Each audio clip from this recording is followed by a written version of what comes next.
qui ne me faisait pas cas. Je le connais maintenant.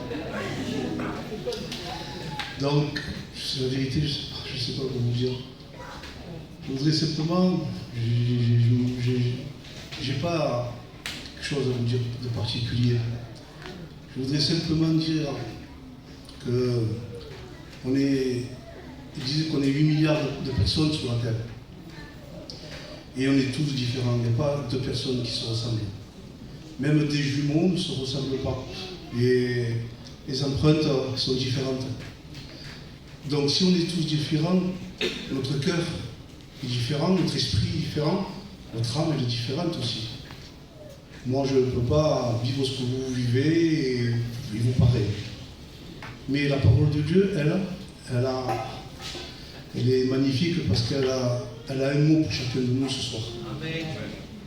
On ne vit pas tous les mêmes choses, mais la parole connaît notre cœur, elle sait notre besoin, elle sait ce qui nous empêche de marcher avec lui ou d'aller un peu plus loin avec lui. Et ce soir, la parole de Dieu, je le crois de tout mon cœur, qu'un texte, ça suffit pour chacun de nous ici, pour parler à nos cœurs. Si le pasteur en a plusieurs, tant mieux pour nous, mais un texte. Et je crois de tout mon cœur que le Seigneur va nous parler ce soir. À chacun d'entre nous, il y a des inconvertis qui ne connaissent pas le Seigneur, il y a des frères, il y a des sœurs. L'évangélisation, c'est la bonne nouvelle et elle concerne tout le monde. Elle ne concerne pas que des inconvertis. Et je m'attends à une parole de Dieu pour moi, parce que j'ai besoin.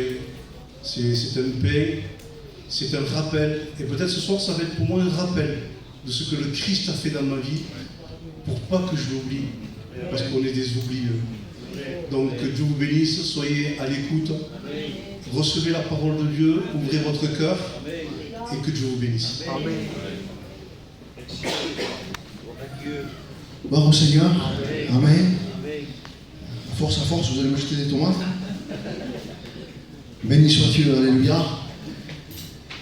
Peu importe, amen. Le plus important, c'est que la parole de Dieu soit annoncée. Je ne me lasse pas de prêcher. Je ne me lasse pas de lire la Bible. Je ne me lasse pas de prier. Je ne me lasse pas d'être avec mes frères. Le monde me lasse. Le peu que j'y fais dans ce monde me fatigue. Côtoyer des gens qui ne veulent pas de Dieu me fatigue. L'esprit, l'atmosphère de ce monde me fatigue. Mais Dieu ne me fatigue pas. Dieu me renouvelle de jour en jour. Et Dieu est pour nous une bouffée d'oxygène dans un monde qui est en train de s'asphyxier. Un monde qui est en train de périr. Un monde qui est en train de mourir. Un monde qui cherche le bonheur et qui ne le trouve pas. Et je bénis Dieu parce que nous, dans la simplicité de la vie qu'on a, on n'a pas une vie avec beaucoup d'artifices. On a une vie simple. Mais cette vie simple nous donne beaucoup et nous procure beaucoup de joie. Parce qu'au milieu de cette simplicité, Jésus y demeure. Et quand Jésus demeure dans une vie, il ne peut y avoir que du bonheur. Il ne peut y avoir que de la joie. Il ne peut y avoir que de la satisfaction. Parce que rien à part Jésus peut satisfaire un cœur. Et je voudrais te démontrer ce soir par la parole de Dieu, eh bien que même si Jésus ferait de grands miracles, que même s'il y aurait une onction en cette soirée à faire trembler les murs, que même si je parlerais avec l'éloquence d'un ministre, ça ne ferait pas de toi une personne qui se convertirait. Ce qui réellement fera de toi une personne changée, pardonnée, une personne transformée, un chrétien, quoi. Nous allons le voir au travers de la parole de Dieu. Ce n'est pas ce qui se passe autour de toi qui fera que tu te convertis. Il faut qu'il se passe quelque chose à l'intérieur de toi. Et quand il se passe quelque chose à l'intérieur de toi, alors là, il y a quelque chose de vrai et de véritable qui se produit dans ton cœur. Mais tant que tu te fies à ce qui se passe autour de toi, jamais, jamais, jamais rien ne se passera dans ta vie. Et nous allons voir au travers du ministère de Jésus pendant ces 3 ans et demi où il a exercé son ministère, de très grandes choses se sont passées. On priait dernièrement avec les frères dans le ministère, on le disait il n'y a pas tellement longtemps, on disait ça serait bien que le Seigneur fasse encore un miracle au milieu de nous, fasse un prodige, peut-être pour que la foi des gens se réveille, peut-être pour que les consciences se réveillent et comprennent que tu es vivant. Et puis en lisant la parole de Dieu, cet après-midi je pensais à ça et je disais, j'ai répertorié tous les miracles que Jésus a fait et je voudrais vous en parler ce soir. Et je voudrais vous donner le résultat de tous ces miracles.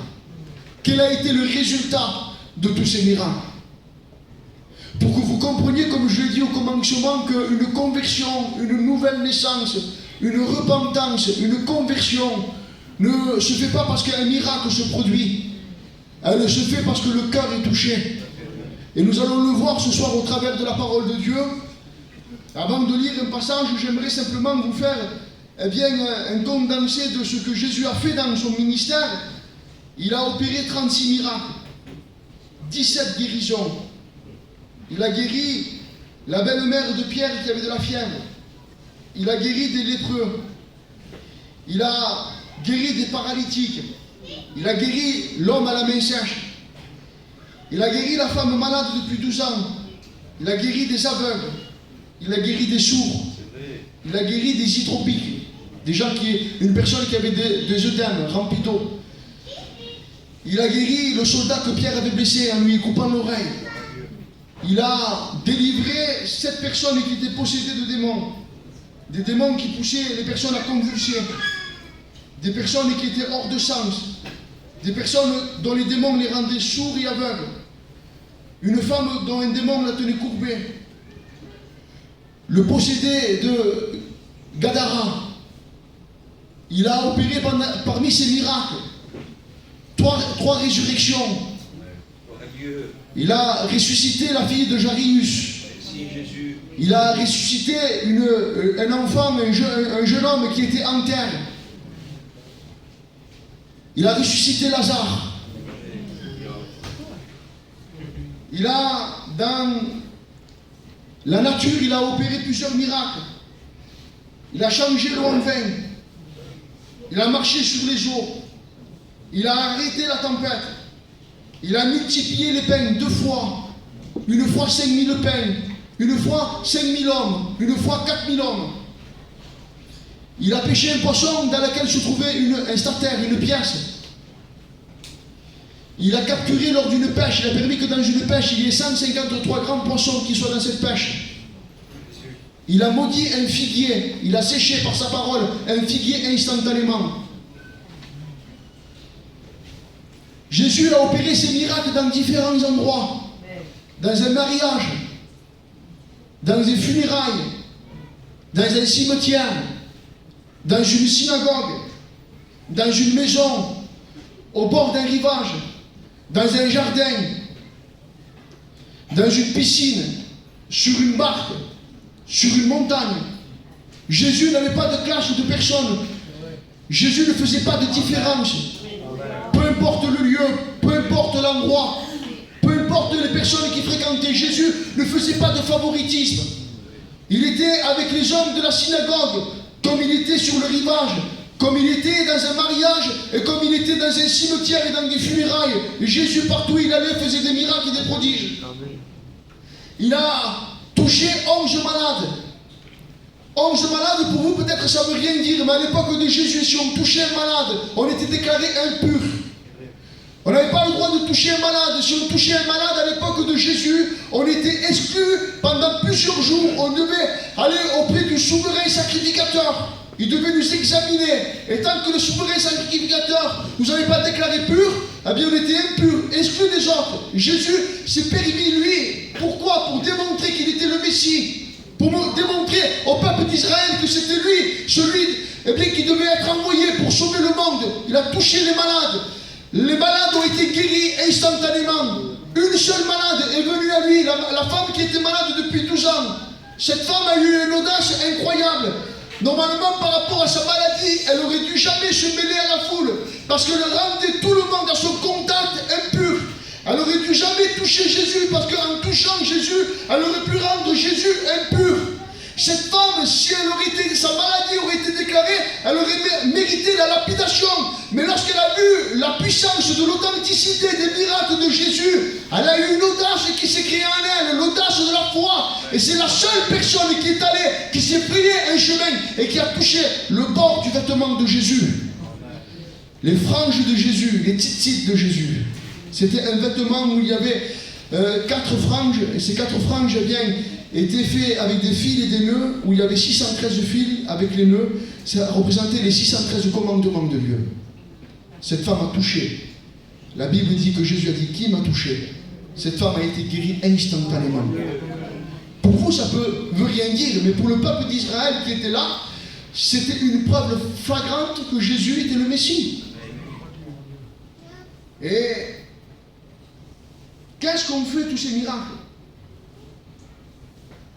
Quel a été le résultat de tous ces miracles? Les miracles ont fait ressortir le manque de foi des personnes. Ces miracles ont fait ressortir la méchanceté des cœurs. Ces miracles ont fait ressortir de l'ingratitude. Sur 10 lépreux que Jésus a guéris, un seul est revenu. Il y a même un miracle. C'est exactement le 31e miracle que Jésus a fait au milieu de son peuple. Lors de la résurrection de Lazare, qui était mort depuis plus de 3 jours. Un mort qui ressuscite au bout de plus de 3 jours. Devant eux. La Bible nous dit dans l'évangile de Jean qu'après que les pharisiens ont su que Lazare est ressuscité, au lieu de créer de la foi, au lieu de créer de l'enthousiasme, au lieu de créer de l'engouement, au lieu de crier du zèle, au lieu de crier Hosanna, au lieu de crier béni soit Dieu, au lieu de crier de la fidélité, de la confiance, de l'amour, au lieu de créer un cœur tout entier pour Dieu, la Bible nous dit que ces hommes complotaient de comment tuer Jésus et par-dessus le compte de comment tuer Lazare. Qu'est-ce qu'un miracle produit? Le seul miracle qui a fait d'une personne indisciple, c'est le miracle de la pêche miraculeuse. Le 5e miracle que Jésus a fait, lorsqu'il a dit à Pierre, jette ton filet, et qu'une multitude de poissons se sont jetés dans le filet, c'est à partir de ce moment-là que Pierre est devenu un disciple de Jésus, mais sur plus de 30 miracles, un seul miracle a créé réellement un disciple. Alors je voudrais te dire quoi ce soir? Je voudrais te dire, Roland, quand tu t'es converti, est-ce que tu as vu, est-ce que mort est ressuscité? Est-ce que quelqu'un de ta famille a été guéri? Est-ce que tu as vu l'eau changer en vin? Tu t'es converti, Roland. Pourquoi? Parce qu'il a ouvert son cœur. Et son cœur a été touché. Et je voudrais vous dire ce soir qu'au milieu de nous, même à Tarascon, nous avons vu des miracles. Moi, personnellement, dans ma famille, j'ai vu des miracles.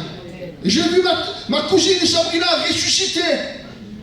J'ai vu ma tante paralysée pendant plusieurs années se lever de sa chaise et être en pleine santé aujourd'hui. Qu'est-ce que ça a créé? Qu'est-ce qui s'est passé? Est-ce que Tarascon, avec ses 15 000 habitants, se sont convertis? Est-ce que le peuple gitan s'est converti? Est-ce que ma propre famille s'est convertie? Est-ce qu'il y a eu un zèle? Est-ce qu'il y a eu réellement quelque chose qui s'est passé? Non, parce que ce que Dieu, ça l'intéresse.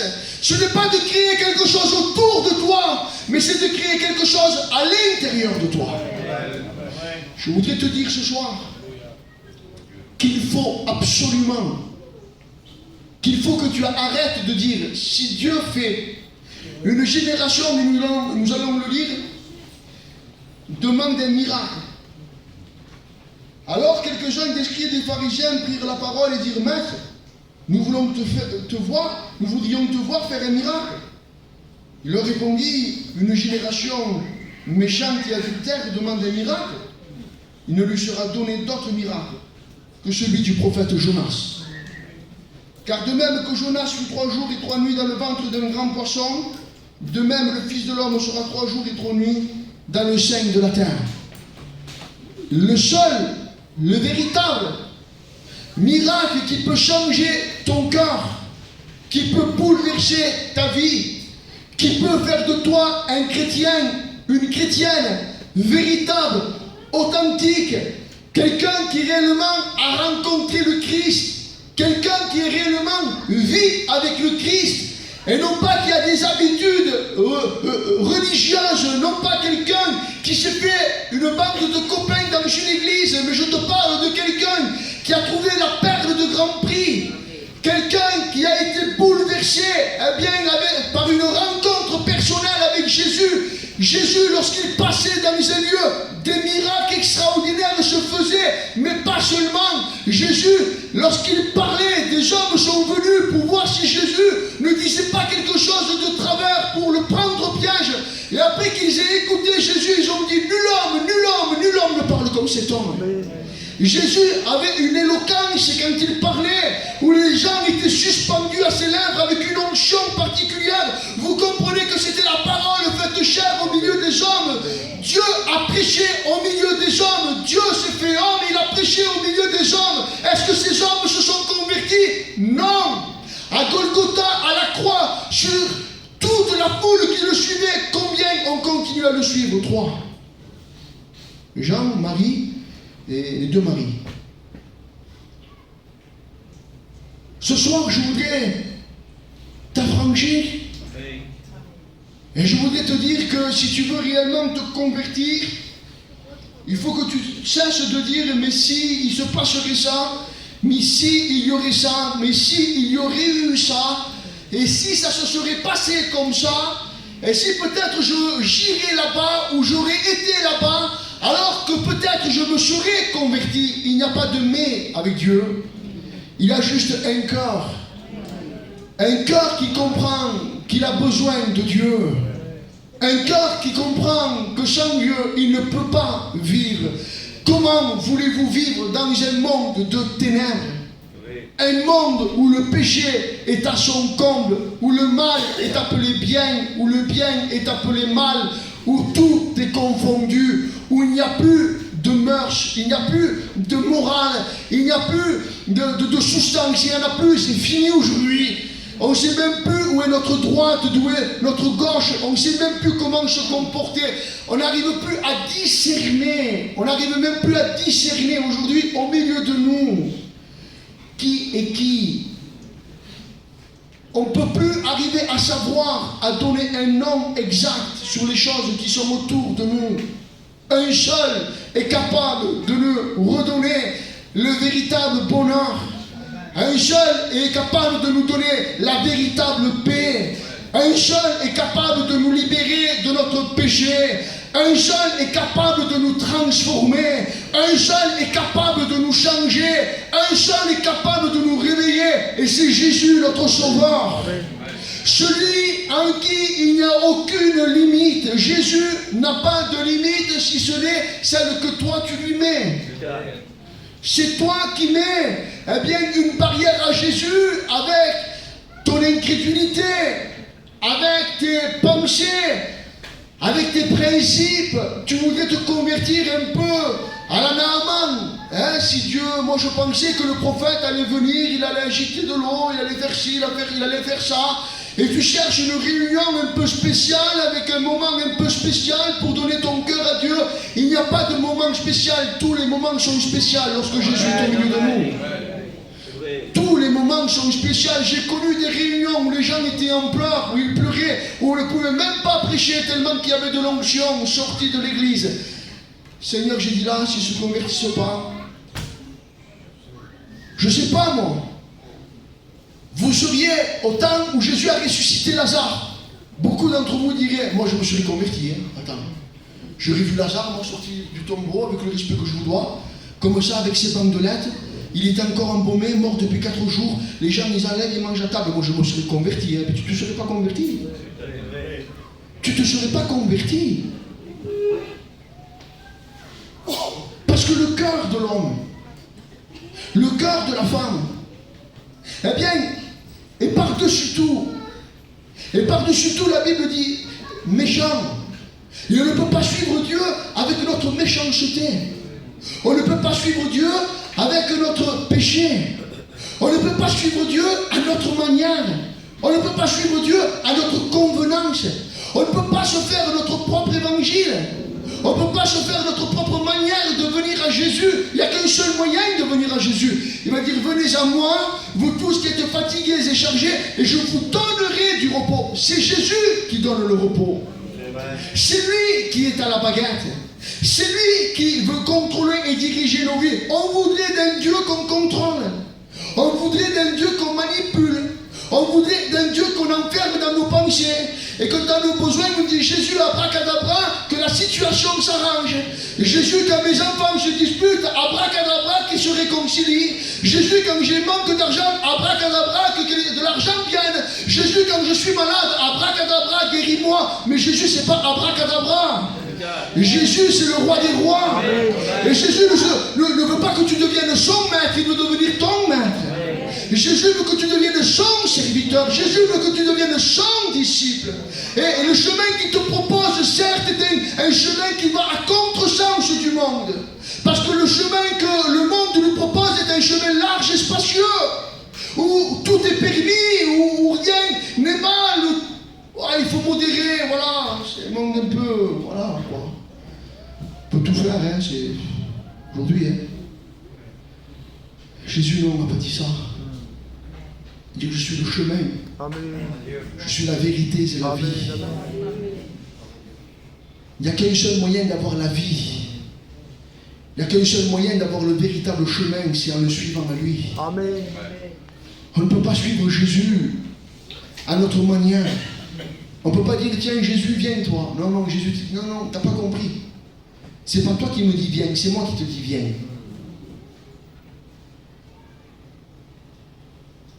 T'as pas compris l'évangile. L'évangile, c'est un miracle. L'évangile, c'est pas un porte-bonheur qu'on amène chez nous. Hein, quand on a besoin de Jésus, bien, on le sort un peu de notre porte secrète. Hein, on prend les feuillets là. Regarde ce qu'il va me dire Jésus. On lit la Bible, on essaie de trouver un passage qui va nous correspondre à nous. Je veux pas toi de tes péchés, non, c'est pas ça. Je vais te bénir, toi et ta femme. Ah, tu vois. On choisit les paroles que Dieu veut. On se choisit, nous. On se choisit une foule de docteurs. Tel prédicateur, ah lui, il vient, lui. Oh. Ah, celui-là, pas trop. Mais entre celui que tu aimes et celui que tu n'aimes pas, tu as changé? En écoutant celui que tu n'aimes pas, bon, allez, tu n'aimes pas celui-là, tu n'as pas changé. Mais en écoutant celui que tu aimes, tu as changé? Tu t'es converti. Ta vie a changé. Il s'est passé quelque chose dans ton cœur.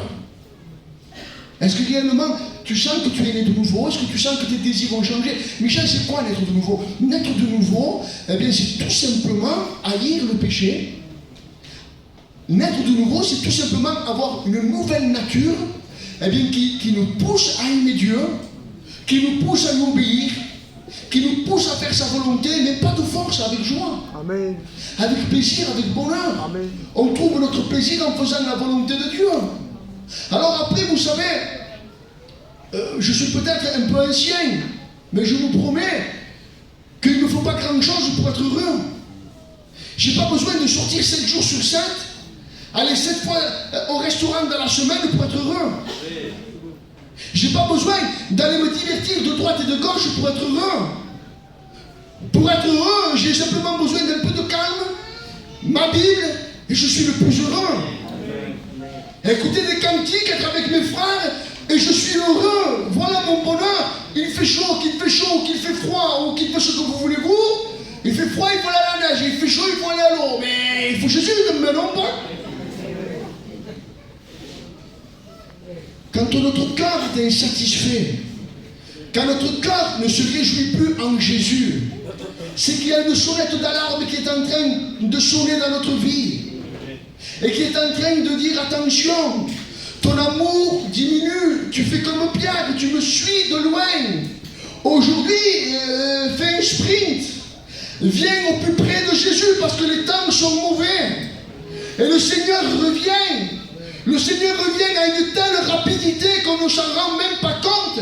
Vous savez, il y a des choses qui vont tellement rapides qu'on ne les voit même pas. C'est passé, je ne l'ai pas vu. Le retour du Seigneur se fait tellement rapidement autour de nous qu'on n'en prend même pas conscience.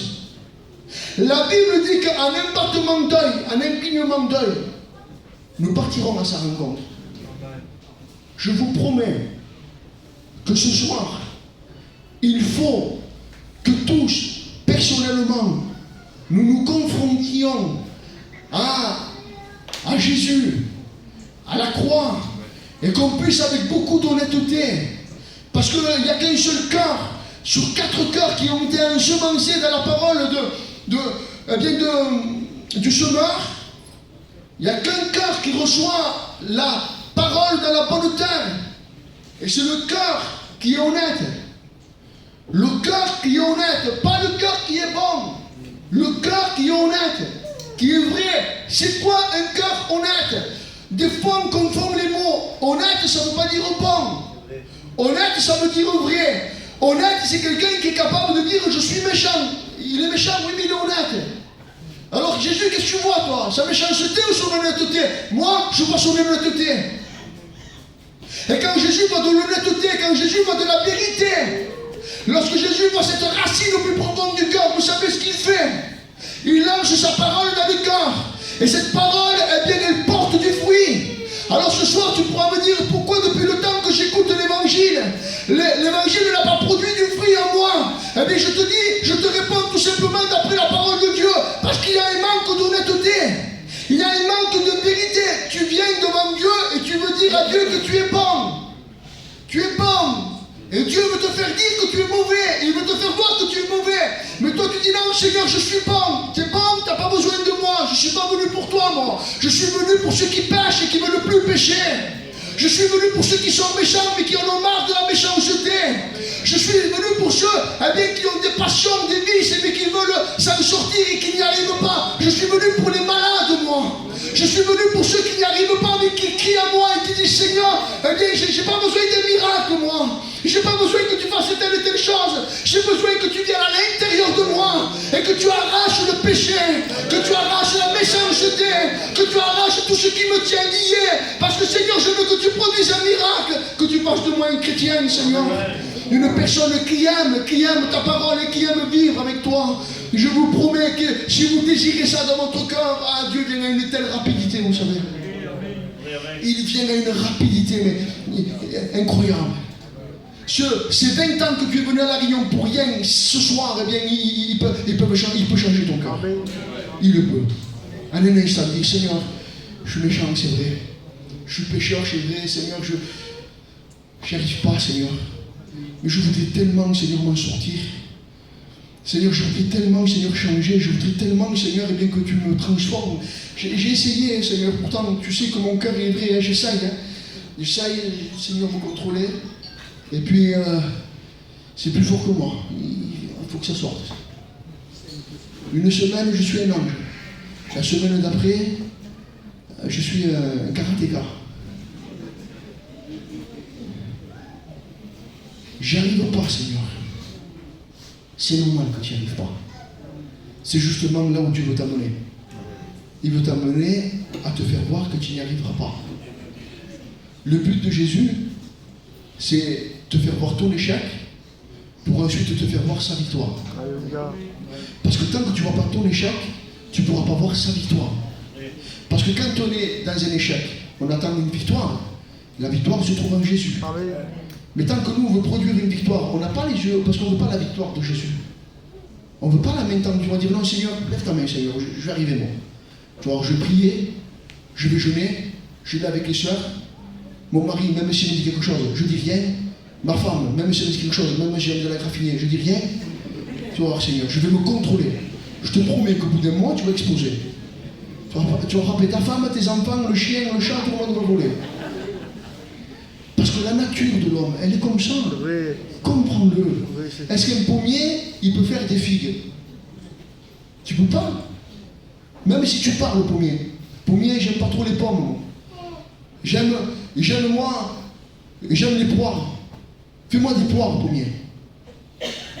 Je te te promets que tu pourras y parler pendant 50 ans, même s'il veut y mettre sa volonté, il ne pourra pas. Sa nature, c'est de faire des pommes. Et je pourrais te parler 50 ans de Jésus. Te dire, il ne faut pas faire ci, il ne faut pas faire ça, il faut être sage, il faut être gentil. Et tu sais tout ça, et je veux, mais j'y arrive pas. Alors, il y a un seul moyen. Lequel? Devenir un rampant devant Jésus. Un rampant devant Jésus. Dans nos réunions, on voudrait presque que Jésus rampe vers nous. Jésus va te bénir, Jésus va te bénir, Jésus va te sauver. Il faudrait presque que Jésus vienne à rampant, c'est lui qui te supplie. Non, c'est le contraire. C'est toi qui as besoin de venir à rampant à Jésus. C'est toi qui as besoin d'être sauvé. C'est toi qui as besoin d'être béni. C'est toi qui dois échapper à l'enfer. Et c'est toi qui dois être sauvé. Alors Jésus, vous savez, 11 fois il est venu, il a touché des personnes. Et 6 fois, sur les 11 fois qu'il a touché des personnes, 6 fois, la Bible nous dit, il était ému de compassion. Alors il y a des situations, vous savez, où on n'a pas la force de venir, mais on a la force de crier. Vous savez, quand on se noie, on n'a pas la force de nager. Mais quand on fait ça, je me noie, au secours, on peut le faire ça. On voit quelqu'un loin, on crie de tout notre cœur. Dans cette réunion, Dieu veut que tu lui dises au secours. Amen. Je me noie, je péris, je n'y arrive pas. Et si tu n'y arrives pas, Jésus dit, ah mais c'est bien. Tu as compris la première leçon. La première leçon, c'est de te faire voir que tu n'y arriveras pas. Première étape, première marche. Jésus vient et il change ton cœur. À partir du moment où il change ton cœur, il y a toute une transformation qui se fait. Qu'est-ce que je dois faire après? Laisse faire. C'est Jésus qui le fait. Contente-toi de vivre une vie de communion avec lui. Contente-toi d'être à son contact. Et quand tu es à son contact, la vie qui est en lui est déversée en toi. Amen. Amen. Alors ce soir, je ne vais pas aller plus loin. Simplement, j'espère que tu l'as compris. Que ce n'est pas les miracles qui vont faire de toi quelqu'un de converti.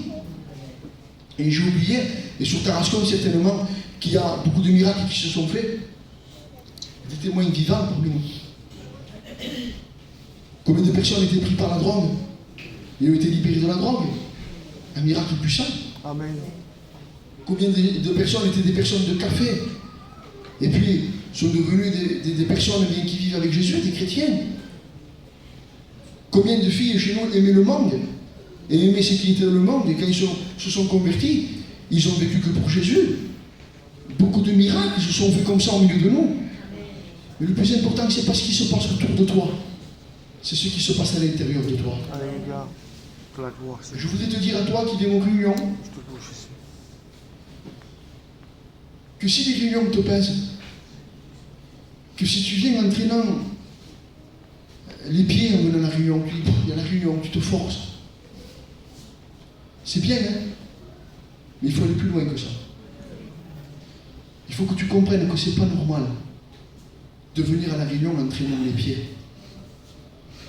Que c'est pas normal en venant à la réunion comme si tu le faisais en offrant un sacrifice à Jésus. Non, quand tu viens à la réunion, ton cœur doit déborder de joie. Ça doit être pour toi l'un des moments les meilleurs de toute la journée. Je te promets que ce soir, on m'aurait dit, il y a ça, là-bas, non. Ce soir, je vais à la réunion. Je vais avec mes frères. Je vais écouter la parole de Dieu. Mais là-bas, il y a ça va, on en a mangé des entrecôtes. On sait le goût. On sait le goût de la côte de bœuf. On sait le goût du poisson. On sait le goût des légumes. On le sait maintenant, à 40 ans, je crois qu'on a fait le tour de tout ce qui est mangeable. Mais maintenant, on mange des choses qu'on n'a jamais mangées. On sait maintenant, les papilles, c'est bon. Maintenant, il faut nourrir l'âme. Cette âme qui périt. Cette âme qui va en enfer. Cette âme qui a soif. Qui a soif de Jésus. Si quelqu'un a soif, vient dire Jésus, qui vienne à moi. Et des eaux vives jailliront dans son sein jusque dans la vie éternelle. Alléluia. Amen. On prie le Seigneur.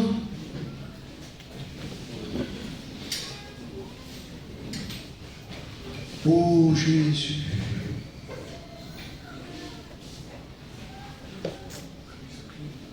te remercier, Seigneur, Amen. parce que tu ne changes pas. Tu es toujours le même. Amen, Seigneur. Et même si tu ferais un miracle, Seigneur, je sais que c'est pas ça qui convertirait les cœurs. Alors je te prie, Seigneur, dans la simplicité de ces moments, Seigneur, si tu verrais un cœur qui crie à toi en ce moment, qui a besoin de toi, qui voudrait s'en sortir mais qui n'y arrive pas, Seigneur, je te prie de venir à son secours. Permets, Seigneur, qu'il y ait des prières de repentance qui se fassent. Des cœurs, Seigneur, qui veulent se tourner vers toi, qui ont faim de toi. Seigneur, s'il te plaît. Seigneur, convainc de péché, de justice et de jugement. Amen. Merci pour tout ce que tu as fait en cette soirée, Amen. de tout ce que tu vas continuer de faire, Seigneur, dans le nom de Jésus. Amen. Amen.